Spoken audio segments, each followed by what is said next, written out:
اردو کور کے معزز دوستوں، میں ہوں ماجد ملک اور آپ تمام دیکھنے اور سننے والوں کو السلام علیکم۔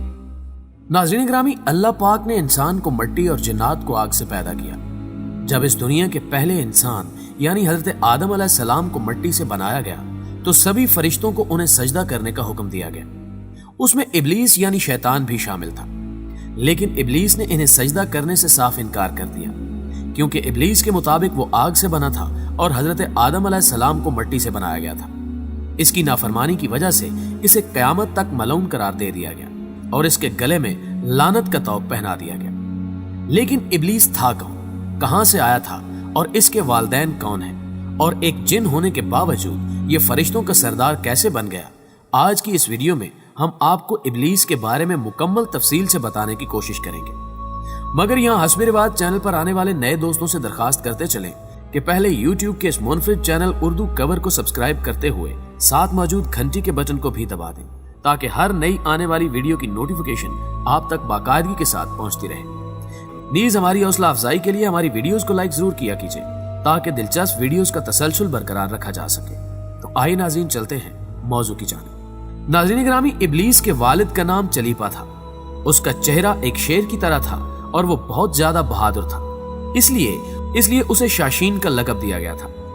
شاشین کا مطلب دل دہلا دینے والے کے ہیں۔ شاشین کو تمام جنات میں سب سے زیادہ بہادر مانا جاتا تھا، اس لیے ہر کوئی اس کا احترام کرتا تھا۔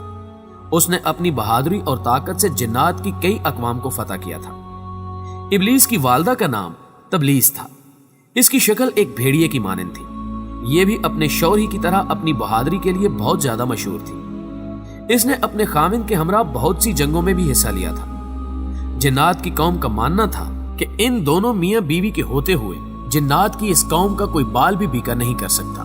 جب ان جنات کی قوم کی بغاوت حد سے زیادہ بڑھ گئی تو اللہ پاک نے اپنے فرشتوں کو حکم دیا کہ جا کر جنات کے اس گروہ کا خاتمہ کر دیں۔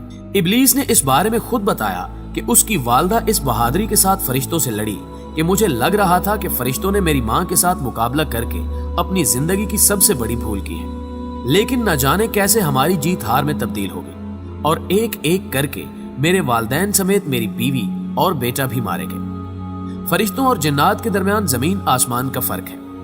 جنات کا فرشتوں سے کوئی مقابلہ نہیں ہے، چونکہ ابلیس کے والد کا چہرہ شیر جیسا اور والدہ کا چہرہ بھیڑیے کی مانند تھا، اس لیے ابلیس میں دونوں خصوصیات موجود ہیں، جیسے شیر کی طرف سے خودداری اور سرکشی، جبکہ بھیڑیے کی طرف سے خود غرضی اور فریبی۔ ناظرین گرامی، جنات اور فرشتوں کی اس جنگ میں جن جنات کو قیدی بنایا گیا ان میں ابلیس بھی شامل تھا۔ اللہ پاک نے اس کے بارے میں حکم دیا کہ اس کی اچھے سے تربیت کرو اور اسے دنیا و جہان کو سمجھنے اور اپنے خالق حقیقی کی عبادت کرنے کا درس دو۔ ساری کائنات کا علم حاصل کرنے کے بعد اسے فرشتوں کا سردار بنا دیا گیا۔ جو فرشتے اسے علم سکھاتے تھے وہی اس سے علم حاصل کرنے لگے، یہاں تک کہ اللہ پاک نے اس کے درجوں کو اس قدر بلند کر دیا کہ 7 آسمانوں پر اس کے چرچے شروع ہو گئے۔ پہلے آسمان والے اسے عابد پکارتے، دوسرے آسمان والوں نے اسے زاہد کہا، تیسرے آسمان والوں نے عارف پکارا، چوتھے آسمان والے اسے ولی کہتے، 5ویں آسمان والے تقی کہتے، 6 آسمان والے حاشے اور 7ویں آسمان والے اسے عزازیل کے لقب سے پکارا کرتے تھے۔ اس نے اپنی عبادت سے خدا تعالیٰ کی بارگاہ میں اپنے آپ کو ایک اچھے درجے پر فائز کر لیا تھا، لیکن خدا تعالیٰ کو اس بارے میں بہتر پتا تھا کہ یہ آگے چل کر کیا بننے والا ہے۔ اس لیے اللہ پاک کا فرمان ہے کہ میں جسے چاہتا ہوں اسے عزت دیتا ہوں اور جسے چاہتا ہوں ذلت دیتا ہوں۔ ایک دن اپنے معمول کے مطابق ابلیس 7ویں آسمان پر اللہ پاک کی ثنا میں مصروف ہو کر سیر کرتے ہوئے لوح محفوظ تک پہنچ گیا۔ یہ وہاں دیکھتا ہے کہ اس پر لکھا ہوا ہے کہ ہمارا ایک بندہ ایسا بھی ہے جسے ہم ہزاروں نعمتوں سے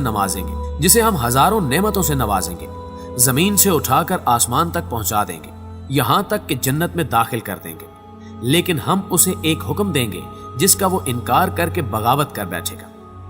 اس نے لوح محفوظ میں مزید اعوذ باللہ من الشیطان الرجیم واضح الفاظ میں لکھا ہوا بھی پڑھا تھا۔ ابلیس اس عبارت کو پڑھ کر 2000 سال تک روتا رہا کہ آخر ایسا کون بدبخت ہوگا جو اللہ پاک کے حکم کی نافرمانی کرے گا۔ اس کشمکش میں یہ اللہ پاک کی بارگاہ میں حاضر ہوا اور عرض کی، مولا بھلا ایسا احسان فراموش کون ہو سکتا ہے جو تیرے حکم کی نافرمانی کرے گا، جسے شیطان کا نام دے کر اس سے پناہ مانگی گئی ہے۔ اللہ پاک نے ابلیس کو بتایا کہ ایک ایسا بھی ہوگا जो हजारों नेमतें हासिल होने के बावजूद हमारे एक हुक्म की पैरवी ना करने की वजह से दुनिया जहान में रुसवा होगा। इब्लीस ने कहा कि मौला मैं उसको देखना चाहता हूं। अल्लाह पाक ने इरशाद फरमाया कि तू उसे जल्द ही देखेगा। हजारों साल इब्लीस उस शैतान से मिलने की आरजू करता रहा। इसी दौरान उसे खबर हुई कि जमीन की मिट्टी से एक पुतला तैयार किया जा रहा है जिसका नाम आदम है। आखिरकार वो दिन आ गया जब हजरत आदम अलैहिस्सलाम को मिट्टी से बनाकर उनमें रूह फूंक कर उन्हें जिंदा किया गया और तमाम फरिश्तों को यह हुक्म हुआ कि हजरत आदम अलैहिस्सलाम को सजदा करो। तमाम फरिश्तों ने हजरत आदम अलैहिस्सलाम को सजदा किया, लेकिन इब्लीस ने अपनी अना में आकर सजदा करने से इनकार कर दिया और कहा मैं इससे अफजल हूं, मैं इसे सजदा नहीं करूंगा। अल्लाह पाक ने फिर उसे बताया कि लोहे महफूज पर जिस शैतान के बारे में लिखा है वो तू ही है। तूने मेरे हुक्म की नाफरमानी की है, इसलिए कयामत तक तू जलीलो रुस्वा होता रहेगा और लोग तुझ पर लान तान ही करते रहेंगे। अल्लाह पाक ने इब्लीस को कयामत तक के लिए मोहलत दी है कि वो जो चाहे कर सकता है, उसे बिल्कुल कुछ भी नहीं कहा जाएगा।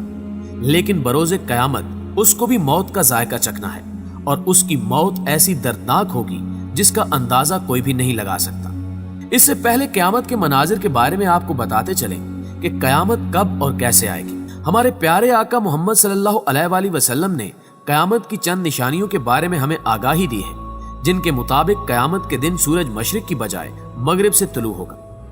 उस वक्त ज्यादातर लोग अपने रोजमर्रा काम करके सो जाएंगे और रात हो जाएगी। ये रात 3 रातों के बराबर होगी। लोग अपनी नींद मुकम्मल करके उठ जाएंगे, लेकिन रात खत्म होने का नाम ही नहीं लेगी। इस परेशानी के आलम में सूरज मगरिब से तलू होगा और कुछ देर बाद दोबारा गरूब होकर मशरिक से तलू होगा।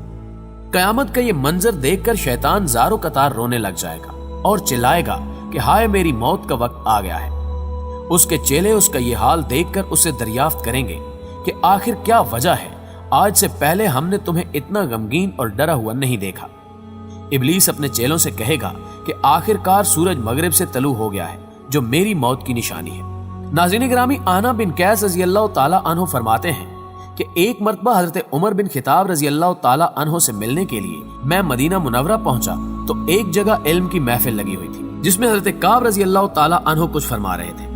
मैं भी कुछ इल्म हासिल करने के इरादे से वहीं बैठ गया। हजरत काब रज़ी अल्लाह ताला अन्हु ने फरमाया कि जब हजरत आदम अलैहिस्सलाम अपनी वफात के वक्त अल्लाह पाक से अर्ज गुजार हुए कि ए अल्लाह पाक, मेरी मौत से मेरा दुश्मन शैतान बहुत ज्यादा खुश हो जाएगा क्योंकि वो क़यामत तक जिंदा रहेगा, तो इस पर जवाब आया कि ए आदम, तुम मौत के बाद जन्नत में चले जाओगे, लेकिन इब्लीस क़यामत तक दुनिया में इसलिए रहेगा ताकि बरोज़े क़यामत उसने जितने लोगों को गुमराह किया होगा उनके हिसाब से उसे मौत की तकलीफ को बर्दाश्त करना पड़ेगा। ये जवाब सुनकर हजरत आदम अलैहिस्सलाम ने मलकुल मौत से सवाल किया कि आखिर इब्लीस की मौत कैसी होगी, इसके बारे में जरा मुझे भी बताओ। जिस पर मलकुल मौत ने इब्लीस की मौत के बारे में बताना शुरू किया तो हजरत आदम अलैहिस्सलाम उसकी मौत का सुनकर इस कदर खौफजदा हो गए कि उन्होंने मलकुल मौत से फरमाया कि बस अब इससे आगे मुझे कुछ मत बताओ। यहां तक बताकर हजरत काब रज़ी अल्लाह ताला अन्हु भी खामोश हो गए, लेकिन लोगों ने इसरार किया कि हमें इब्लीस की मौत के बारे में बताएं, तो उन्होंने फिर से बताना शुरू किया कि कयामत के दिन लोग अपनी आम जिंदगियों में मसरूफ होंगे कि अचानक एक बहुत ही जोरदार धमाका होगा। उस धमाके के खौफ से बहुत से लोग मर जाएंगे या बेहोश हो जाएंगे। इसके बाद अल्लाह पाक मलकुल मौत से फरमाएंगे कि मैंने तुम्हारे मददगार फरिश्तों को सबसे ज्यादा तुम्हारा मावन बनाया और तुम्हें उन सब के बराबर कुव्वत व ताकत अता फरमाई। आज मेरे गुस्से और गजब का लिबास पहन कर जाओ और इब्लीस के साथ साथ तमाम इंसानों और जिन्नात की रूहों को भी कब्ज करके ले आओ। मुअज़्ज़िज़ दोस्तों, उस मौके पर अल्लाह पाक के हुक्म से जहन्नुम के तमाम दरवाजे खोल दिए जाएंगे। मलकुल मौत अपने गैज़ो गजब में अपने फरिश्तों के साथ इस तरह जमीन पर उतरेंगे कि अगर आम लोग उन्हें देख लें तो डर के मारे वहीं पर अपनी जान दे दें। मलकुल मौत जब इब्लीस के पास उसकी रूह कब्ज करने जाएंगे तो इब्लीस ज़ारो कतार चीखें मार मार कर रोएगा और मलकुल मौत से बचने के लिए यहां वहां भागना शुरू कर देगा। ये कभी समंदर की गहराइयों में छुपेगा और कभी जमीन की सातों तहों में, लेकिन ये जहां भी जाएगा मलकुल मौत वहीं पहुंच जाएंगे।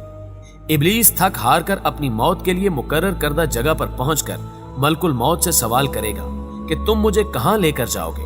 तो मलकुल मौत जवाब देंगे, जहां तुम्हारी वजह से कई मुसलमान चले गए हैं। तूने बहुत से लोगों को गुनाहों में मुब्तला करके जहन्नुम में भेजा है। आज तेरा भी हिसाब होगा। आज तुझे इस कदर दर्द मिलेगा जितना तूने सोचा भी नहीं होगा। तेरी रूह कब्ज करते वक्त जहन्नुम में जितने भी लोग मौजूद हैं उनके बराबर तुझे तकलीफ दूंगा। उस वक्त इब्लीस हज़रत आदम अलैहिस्सलाम की कब्र पर खड़ा होकर कहेगा, ए आदम, काश तुम इस दुनिया में पैदा ना होते तो ना ही आज मैं मलून बनता। जिस जगह इब्लीस की मौत मुकर्रर होगी वो जगह आग से दहकती होगी और जहन्नुम की बेड़ियां लगी हुई होंगी। उन बेड़ियों से ही इब्लीस को तड़पा तड़पा कर उसकी रूह को कब्ज किया जाएगा। हज़रत आदम अलैहिस्सलाम और अम्मा हव्वा अलैहिस्सलाम से कहा जाएगा कि अपने दुश्मन की तरफ तो देखो कि किस तरह तड़प तड़प कर मर रहा है। ये दोनों इब्लीस की हालत को देखकर शुक्र करेंगे और कहेंगे कि ए अल्लाह पाक, तू ही इंसाफ करने वाला है। तूने आज इब्लीस को उसके अंजाम तक पहुंचा दिया है और इस तरह इब्लीस की मौत वाक़ई हो जाएगी। दोस्तों, हमेशा की तरह हमें उम्मीद है कि ये वीडियो आपको बेहद पसंद आई होगी। वीडियो पसंद आने की सूरत में से लाइक कीजिए, दोस्तों के साथ फेसबुक और व्हाट्सएप पर शेयर करते हुए हमारी हौसला अफजाई भी कीजिए और कमेंट बॉक्स में हमें अपनी कीमती तजावीज़ से जरूर आगाह रखिएगा। आज की वीडियो में बस इतना ही। अगली वीडियो तक के लिए अल्लाह निगहबान।